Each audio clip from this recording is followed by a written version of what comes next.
Изучаем руническую письменность. Ко Дню чувашского языка национальное телевидение запускает серию познавательных видеороликов.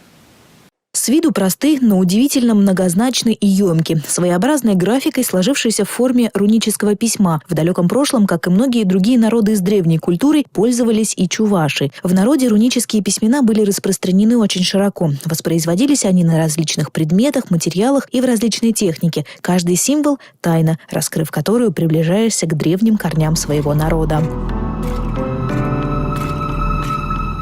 В эфире национального телевидения Чувашии мы начинаем изучать многогранные значения рун. Серия роликов посвящается приближающемуся Дню чувашского языка. И этот знак наши предки понимали как солнце. Наши предки его понимали как божество.